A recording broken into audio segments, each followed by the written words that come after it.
I knew Jesse, though we weren't particularly close because I didn't see him often. However, we did share some close mutual friends. He was introduced to me in late 2016 as Jungle Book Jesse, a nickname that suited him well. There were 3 Jessies in the area at the time, so the nicknames helped to differentiate them. Jesse was usually pretty quiet around me, but not in an awkward way. He seemed content to kick back and observe the conversations around him. He was kind, sweet, and a bit shy. In the final months leading up to his heinous murder, I noticed a change in Jesse. He became increasingly anxious, distraught, distracted, and fidgety. He developed a nervous tic where he would fling his arms as hard as he could to the left, wrapping his own torso up in his arms briefly, then fling them just as hard to embrace his right side, then back to the left, and to the right, left, right. This quirky emergence earned Jesse a second nickname around town, Twist-a-Flex. The last few times I saw Jesse, just weeks before his death, the arm flinging had become almost non-stop and compulsive. He had also begun gnawing on the shoulder of his t-shirt whenever he spoke, making it difficult to understand him. I remember thinking at the time how his eyes, once steady and serene, now revealed a panic or angst, almost like a deer in headlights. I was concerned for his mental health and overall well-being, as he also seemed to have lost weight, his frailer frame swimming in his t-shirt. I wondered if something significantly traumatic had occurred, but we weren't close enough for me to pry. I am not divulging these particular observations to in any way tarnish Jesse's reputation as a person. He was truly a very kind soul. My purpose for shedding light on these more unflattering aspects of Jesse's behavior towards the end of his life is to ensure that anyone reading this letter fully understands it was crystal clear to me, an untrained civilian, that Jesse was experiencing some sort of mental duress during that baneful month of May 2019. Therefore, it should have been blatantly obvious to former Officer Nelson, a supposedly extensively trained police officer. I think we should have heard compassion or concern in Nelson's voice as he approached Jesse. Far from it. In my opinion, former Officer Nelson either failed to absorb any of his training or he flat out disregarded it and couldn't care less. As someone who took an oath to protect and serve, neither of those align with that oath, and neither should be present in someone in an authoritative position, especially not one who has the power to decide whether people live or die. Jesse's death was not only avoidable and unnecessary, it was instigated. Every single action taken by former Officer Nelson during those fateful 67 seconds could only have exacerbated Jesse's mental and emotional state. Nelson did the exact opposite of anything that could have de-escalated the situation into a peaceful resolution. Instead, he hastily, forcefully, and unabashedly created a scenario in which he could justify taking another life. I believe former Officer Nelson is a serial killer who has been hiding behind his badge for his entire career. I truly think he thought he could get away with it again. I definitely feel that the community is exponentially safer with Nelson behind bars. I can't help but wonder just how many more victims of Nelson's might be out there beyond the 3 that we know about. Nelson's conviction brought justice for Jesse, but what about the potential others who may remain unknown? And why did it take 5 years for justice to be served? Why did it take a year and a half after his 3rd kill just to indict him? How many more people did he victimize while still on active duty patrol during that time? It infuriates me that he received $107,458 annually in taxpayer dollars while he sat on house arrest. If the situation were reversed, if Jesse had killed Nelson, I highly doubt that it would have taken anywhere close to 5 years to convict him. I also doubt the court would have granted Jesse the courtesy of awaiting trial in the comfort of his own home, especially not with a 6-figure stipend paid for by the citizens of Auburn. Had that been the case, I am quite certain that there would have been a public outcry of enraged people seething about the fact that their hard-earned dollars were being used to fund Jesse's comfort as he sat at home awaiting a murder trial. Why didn't it matter to them as much for Nelson as it would have for Jesse? Was it because of his badge? I have increasingly come to view that badge as little more than a shinier version of the bandanas that gang members hang from their back pockets, because it has become clear that America's largest and most vicious gang is the United States Police Force. I sincerely hope this case sends a message to law enforcement officers nationwide. Cops can and will be held accountable for their actions. They are not above the law. I wholeheartedly wish for more cases and situations like these to end in a similar manner, with the officer being held accountable for acting on behalf of his ego rather than his heart. This is in contrast to the outcome of the Daniel Shaver murder case in 2016 in Mesa, Arizona, which I suspect Nelson and his attorneys expected this case's verdict to mirror. Fortunately, Auburn has more discerning jurors and a much more unbiased judge. I need to segue momentarily to elaborate on that last sentence. I watch the trial daily via Zoom, and in my opinion, Judge Phelps went above and beyond to ensure that Nelson was given a fair trial. The defense's allegations of her misconduct are absolutely absurd. Their preposterous accusations are just them flinging spaghetti at the wall, hoping anything will stick. It is beyond ridiculous to me that the defense is whining about the judge supposedly rebuking the defense team in front of the jury. If the incident to which they are referring is when she made a statement clearly out of frustration that included, quote, the children, unquote, I'm fairly certain that everyone present in the courtroom, as well as all of us watching online, knew that she used that term to refer to all of the attorneys present that day, not just the defense team. Furthermore, she sincerely apologized to everyone at the end of the day, which only makes the defense's claims that much more petty. As a mere spectator, I completely understood why Her Honor made that comment, and I remember marveling at how her level of patience infinitely surpassed my own. I would have likely uttered something far snarkier than she did. When she apologized, I recall admiring her classiness. Truthfully, there were times, especially leading up to the trial, when it almost seemed as if Her Honor might have been stacking the deck in Nelson's favor. Specifically, I felt this way when it was ruled that Nelson's previous use of force complaints would not be admissible as evidence, thereby eliminating the expert witness testimony of former Seattle Police Chief Jim Pugel. This was disappointing to me because I was eagerly anticipating hearing what he had to say. I thought it spoke volumes that a cop was willing to testify against another cop, as they usually seem to always back another officer just because he's another officer.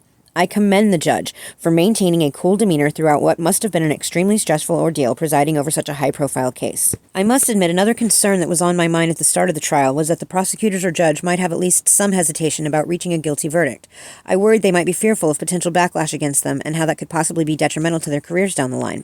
They have to work with police officers regularly, and if local law enforcement were to, for some foolish reason, blindly back Nelson simply because he's one of our own, anyone involved on the prosecutorial side might experience hostility going forward. I'm not saying I think so lowly of the local police departments, the state's attorneys, or the court, but I can understand where apprehensions may have arisen. They're only human. To that end, I admire Judge Phelps and the state's attorneys for having the integrity to see the case through despite any potential rancor they might face for staying the course. I do not believe that there is any reason that Judge Phelps should recuse herself, nor do I believe that there are any grounds for a new trial. The defense had their chance to present a case at trial and had years to prepare. We were told during opening statements that former Officer Nelson had been waiting for 5 years to finally tell his side of the story, but when that time came, we heard not a peep. Didn't want to perjure himself, huh? Was my first thought, followed by, guess they realized the jury would likely recognize him for the scumbag that he is. Whatever the reason behind the decision to rest their case, I think a vast majority of the community would agree that the jury has spoken, verdicts have been rendered, and the trial has ended. It's over. For the sake of the community and its faith in the legal framework, it needs to stay that way. The defense should respect the system and the process, gracefully accept the defeat, and bow out. It is the humane thing to do on behalf of the Sarey family. While I highly doubt he is capable of it, if Nelson has a shred of human decency and remorse for Jesse's murder, and by that I mean regret for ending Jesse's life, not simply being sorry that he got caught, or just sorry that it happened after the laws had changed, then he ought to man up, accept his sentencing, and serve it. Granting a new trial would be a horrendous nightmare to force Jesse's loved ones to endure all over again. It would be unimaginably cruel. Beyond that, just the act of being given a new trial would significantly erode the teensy flicker of faith in the justice system that was restored by this trial's outcome, even if the second trial resulted in the same verdict, which it would. I digress. While a sliver of my trust in the judicial process has been reinstated by Nelson's guilty verdicts, I remain disgruntled by the partiality granted to Nelson, a leniency that I doubt would have been extended to Jesse. What concerns and flabbergasts me more is the looming question, how did it come to this? Why was this egocentric sociopath permitted to repeatedly terrorize the citizens of Auburn for more than a decade without so much as a slap on the wrist? It never should have come even remotely close to this. In almost any other profession, an employee with a record like Nelson's would have been reprimanded, disciplined, and eventually fired, especially if his superiors were having to pay out settlements to his victims. Furthermore, any other civilian at any other type of job who accrued any number of people on a list labeled "my victims" would quite swiftly be arrested and charged. It is preposterous and befuddling to me that this tyrant remained employed after the city of Auburn shelled out the first $1.2 million settlement to one of Nelson's victims, but to still not have canned him when that number has climbed to nearly $6 million? What justification could the APD and the city of Auburn possibly have to offer the community to make that make any sort of sense? I seriously hope that somebody is being tasked with the chore of scrutinizing every single one of Nelson's cases that resulted in a person being injured and or incarcerated, along with any fellow officers who may have been involved in and or signed off on any of them. It seems tremendously incontrovertible from where I sit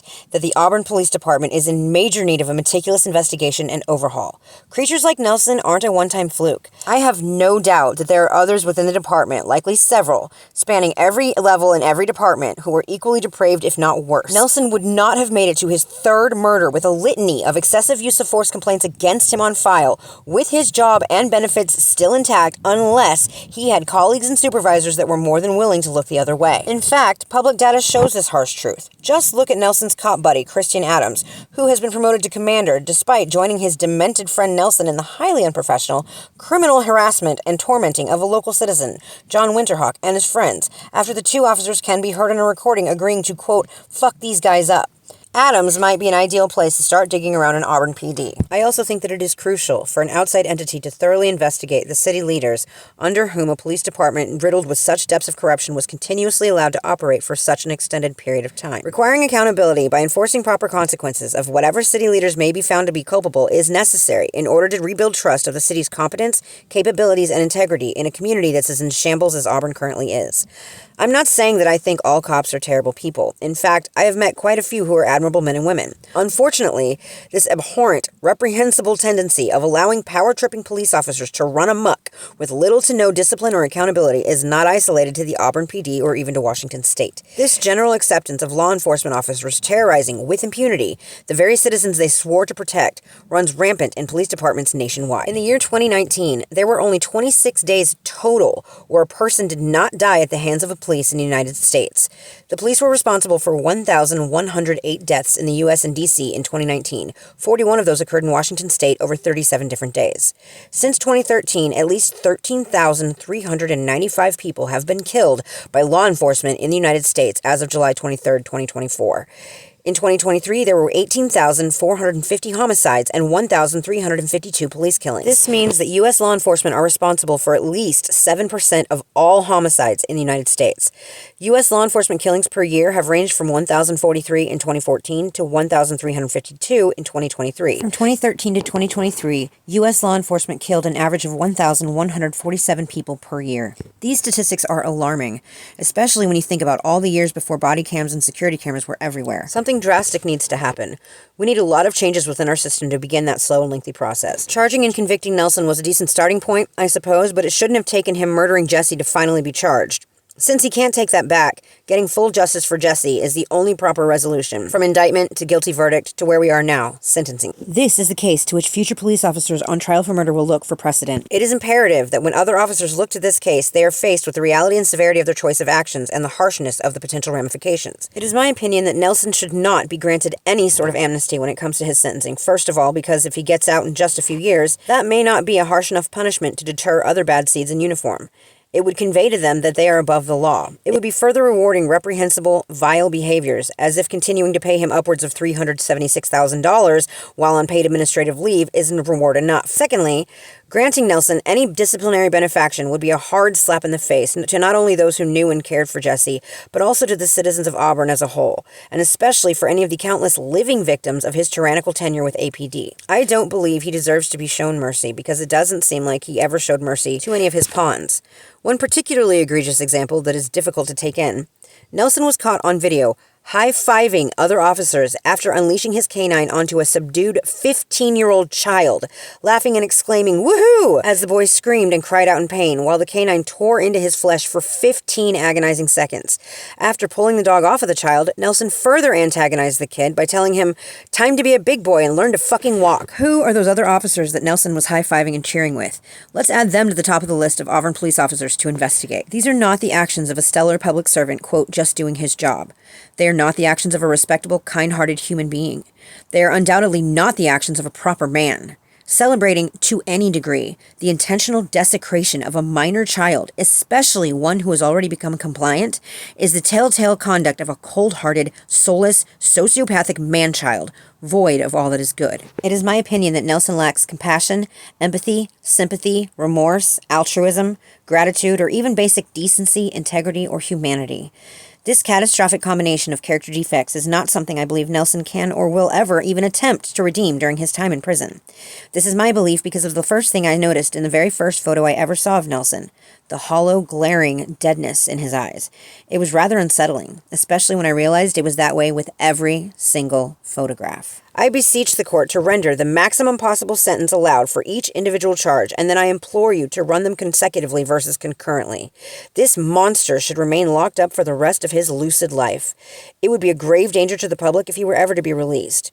My fear is that some other corrupt police department would either hire him on unknowingly because they failed to properly vet him, or worse, hire him anyway, valuing his experience and ignoring or downplaying his felonies, even to the point of calling them, quote, mishaps. I realize that this is an extreme hypothetical, but I am firmly convinced that his release would genuinely be that extreme of a danger to anyone who might ever cross his path. Making an example out of Nelson could potentially deter other law enforcement officers whose moral compasses are on the fritz from making the decision to hand the reins over fully to their egos. Throwing the book at him would go a long way towards restoring some of the public's faith in both the system and their public servants. It would also go a long way towards bringing healing to the Sarey family. Thank you for listening to what we've had to say collectively in these letters. I apologize for my verbosity. Sincerely, Mimi Hawkins.